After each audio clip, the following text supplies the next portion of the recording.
नमस्कार, राम राम, राधे राधे। आपका दोस्त और होस्ट मिस्टर जयवीर आपके इतिहास के सेशन को आगे कंटिन्यू करेंगे। पिछली क्लास में जो हम लोगों ने जाना यूनानी लेखकों के बारे में है, उन लोगों ने भारत के इतिहास को कैसा समझा, कैसा लिखा और लोगों के सामने किस तरीके से उनका अपने भारत देश का यानी कि भारत देश का परसेप्शन विश्व के सभी लोगों के सामने रखा। तो बहुत सारे मैंने इतिहासकारों के बारे में जाना, जैसे मैंने अलबरूनी के बारे में बताया, हेरोडोटस के बारे में बताया है, मार्को पोलो के बारे में बताया, इथिसम के बारे में बताया, इबन बतूता के बारे में बताया है, और अभिलेखों की जानकारियां कहां से मिलती, जहां से भारत के इतिहास को जानने का मिला मौका हम लोगों को। तो इन सारे तथ्यों को हम लोगों ने समझा, जाना, उसी को आगे हम लोग कंटिन्यू करते हैं और जानते हैं कि सिक्कों और उनके सिक्कों के माध्यम से हम लोगों के भारत के इतिहास को किस तरीके से समझा गया, किस तरीके से रखा गया, इन सभी के बारे में हम लोग आज चर्चा करेंगे बहुत अच्छे तरीके से। तो सीढ़ियां उन्हें मुबारक जिन्हें छत पर जाना है, सीढ़ियां उन्हें मुबारक जिन्हें छत पर जाना है, हमारी मंजिल ही आसमान है, रास्ता हमें खुद ही बनाना है। तो आइए दोस्तों चलते हैं, आइए सीखते हैं और जानते हैं आराम आराम से, बहुत ही होले होले तरीके से हम लोग जानेंगे कि किस तरीके से सिक्कों के माध्यम से हमारे इतिहास को समझा गया, जाना गया। तो देखिएगा कि प्राचीनतम सिक्के यानी कि सिक्कों में सबसे प्राचीनतम सिक्के जो हैं, प्राचीनतम सिक्के बेटा जो हैं वो आहत सिक्के। कौन से? आहत सिक्के, कांसाणपण सिक्के, चर्ममार्क सिक्के। इस तरीके से ये कौन से सिक्के हैं? प्राचीनतम हैं। ये धातु के टुकड़े पर विशेष करके ठप्पा लगा करके, यानी कि धातु के टुकड़े होते थे उन पर सील लगा दी जाती थी या ठप्पा लगा दिया जाता था और वो इस तरीके से सिक्के होते थे। तो इन्हें आहत सिक्के कहते थे, इन्हें कांसाणपण कहते थे, इन्हें पंचमार्क सिक्के कहते थे। इस तरीके से सिक्के होते थे धातु के टुकड़ों पर। तो सर्वप्रथम सिक्कों का लेख जो है यमन शासकों के द्वारा मिलता है, यानी कि सर्वप्रथम सिक्कों पर जो लेख का कार्य होता है वो यमन शासक, यमन के लोगों ने, यमन के जो शासक हुआ करते थे उनके द्वारा ये मिलता है।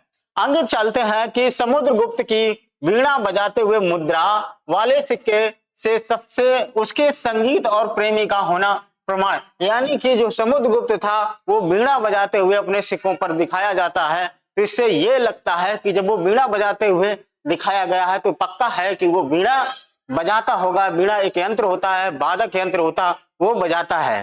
तो इससे लगता है कि वो संगीत का बेटा क्या है? प्रेमी है, संगीत का क्या है? लवर है। इस तरीके से हम लोग समझ सकते हैं। आगे देखो, अरिकमेणु पुदुचेरी के निकट ये रोमन सिक्के प्राप्त हुए हैं। ये याद रखना, अरिकमेणु पुदुचेरी के निकट एक रोमन सिक्के हम लोगों को क्या मिलते हैं? प्राप्त होते हैं। ठीक, आगे क्या चलते हैं, आगे देखिएगा। नोट करके क्या है भारत के संदर्भ में बर्मा। हाँ, क्या है भारत के संदर्भ में बेटा? बर्मा।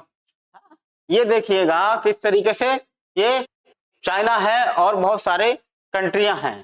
तो देखो, सबसे पहले भारत के संबंध में बर्मा, यानी सुवर्ण भूमि, वर्तमान में म्यांमार, इसे क्या जाता है? स्वर्ण भूमि, या वर्तमान में इसे म्यांमार, मलाया, स्वर्ण द्वीप, कंबोडिया, कंबोज और जावा, यव द्वीप के से स्थापित हुए हैं। ठीक, यहां से ये सारी चीजें आप लोगों को मिलेंगी। आगे देखो, अब अध्याय हम चैप्टर 2 स्टार्ट होगा, प्राग्ञ ऐतिहासिक काल। ऐतिहासिक काल को बेटा किस तरीके से डिवाइड किया गया, इतिहास को लेखक के आधार पर, लेखन के आधार पर किस तरीके से डिवाइड किया गया। प्राग्ञ ऐतिहासिक काल, आद्य ऐतिहासिक काल, ऐतिहासिक काल, 3 कालों में हम लोगों ने डिवाइड किया। प्राग्ञ ऐतिहासिक काल, आद्य ऐतिहासिक काल और प्राग्ञ ऐतिहासिक काल, आद्य ऐतिहासिक काल और ऐतिहासिक काल। तो देखो किस तरीके से, जहां पर लेखन की कला नहीं हो तो लिखना, वहां से लिखने के कोई साक्ष्य नहीं मिले, लिखना पर नहीं कोई जानता हो वो कौन सा काल था, वहां से कोई भी साक्ष्य नहीं मिलते हैं। तो लेखन कला नहीं थी, वो प्राग ऐतिहासिक थी, यानी कि पाषाण काल। स्टोन एज, पत्थरों का काल, पाषाण काल, पत्थरों का काल। उसके बाद लेखन, लिखना तो जान गए हैं, लिखना तो है, लिखे हुए साक्ष्य मिलते हैं, मगर उसे पढ़ा नहीं गया। उसे कहा जाता है आद्य ऐतिहासिक काल। आद्य ऐतिहासिक काल जैसे बेटा सिंधु घाटी सभ्यता, इंडस वैली, इंडस वैली यानी सिंधु घाटी सभ्यता। लेखन परंतु लिखना तो है, लिखा हुआ है, भावात्मक चित्रात्मक मिलेगा आपको, मगर उसकी लेखन की पढ़ाई जो है हम लोगों ने पढ़ नहीं पाई।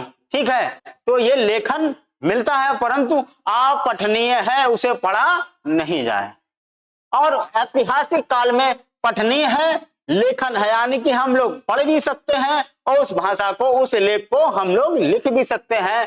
तो ये है काल वैदिक काल से आरंभ होता है। जब वैदिक काल आएगा तब जाकर के ये चीजें संभव होंगी। तो इतिहास को हम लोगों ने लेखन के आधार पर 3 भागों में डिवाइड किया है, प्राग ऐतिहासिक काल, आद्य ऐतिहासिक काल और ऐतिहासिक काल।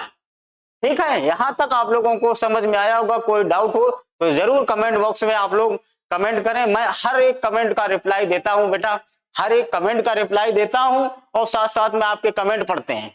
आपके कमेंट हम लोगों को ऊर्जा देते हैं, मोटिवेट करते हैं और अच्छा कुछ करने के लिए।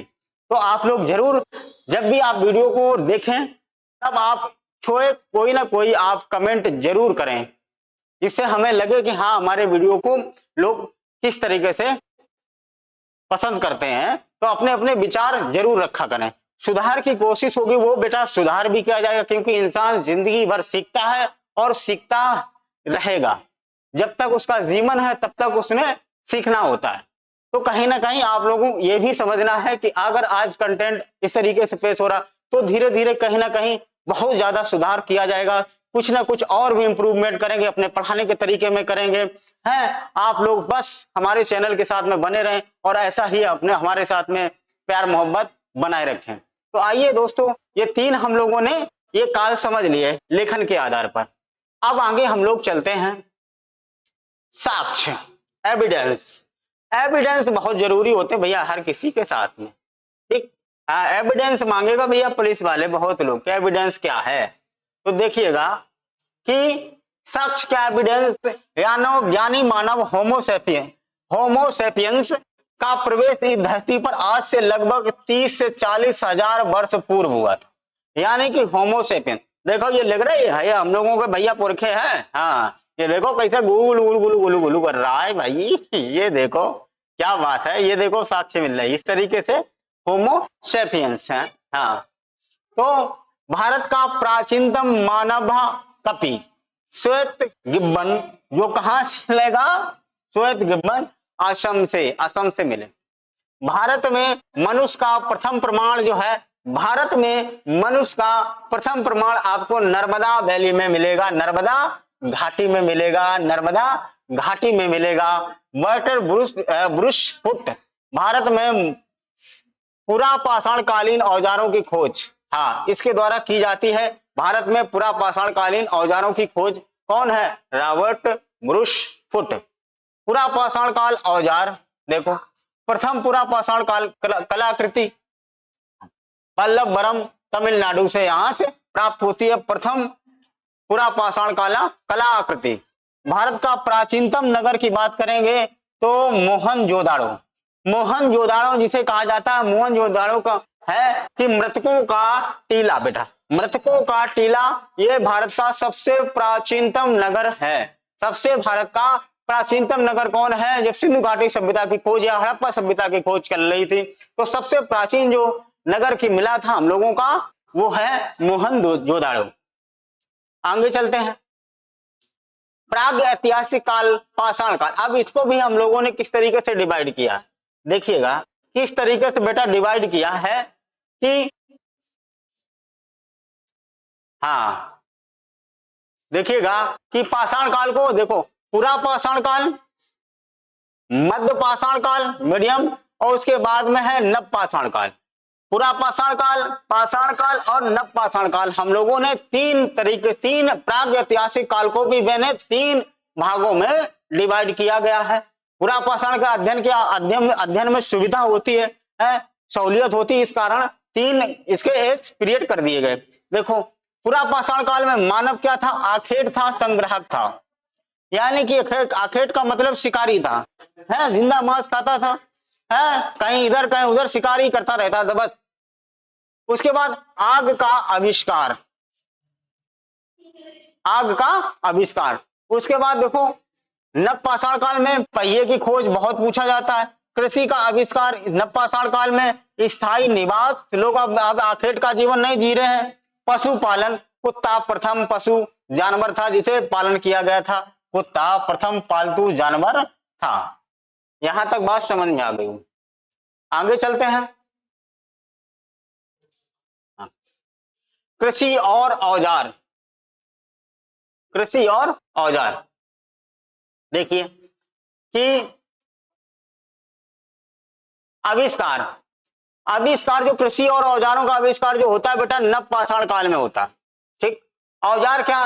तांबे का औजार, कुल्हाड़ी हुई, प्रथम औजार था। साक्ष्य अतिरंपम कम, ये है तमिलनाडु, यहां से मिलेंगे ये साक्ष्य, कुल्हाड़ी उड़ाड़ी के जो साक्ष्य हैं यहां से मिलेंगे। ये प्रथम औजार था, है, नवपाषाण काल में। प्रथम फसल गेहूं और जौ, याद रखना पहली फसल सबसे पहले के साक्ष्य किसके मिलते हैं? गेहूं और जौ के। ये साक्ष्य कहां मिलते हैं? मेहरगढ़, पश्चिमी बलूचिस्तान में। पश्चिमी बलूचिस्तान में इसके साक्ष्य मिलेंगे। मेहरगढ़ में सबसे पहले जो प्रथम फसल है वो कौन सी थी? गेहूं और जौ, गेहूं और जौ। आगे देखो अन्य फसलों में बेटा चावल हुए, साक्ष्य कहां मिलता है?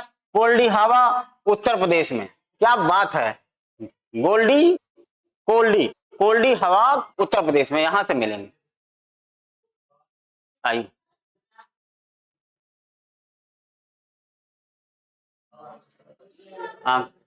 आगे चलते हैं।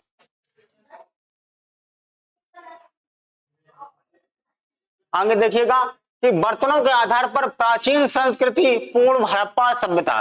बर्तनों के आधार पर प्राचीन संस्कृति पूर्व हड़प्पा स्थल। देखो संस्कृति मालवा, बर्तन के विशेष काला और लाल, इस तरीके से बर्तन होते थे, काले और लाल। बुर्ज होम सुधर, ग्रे कलर का, भूगर धूसर, धूसर माने ग्रे, और जोखे, जोखे माने लाल, लाल कलर के होते थे। दक्षिणी नवपाषाण काल चमकीला धूसर, पश्चिमी नवपाषाण काल में भूरा लाल। यूरोपीय संस्कृति में ताम्र पाषाण संस्कृति इस तरीके से है।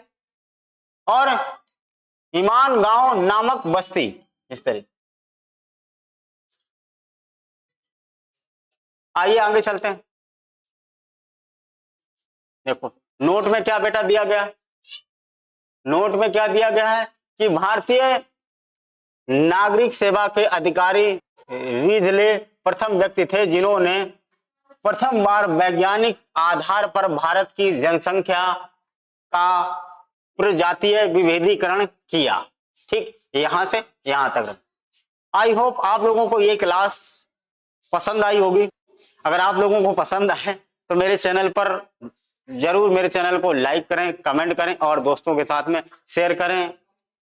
इसी के साथ में अगली क्लास में मिलते हैं कल आप लोगों से। तब तक के लिए थैंक यू, धन्यवाद, राधे राधे, राम राम सभी दोस्तों।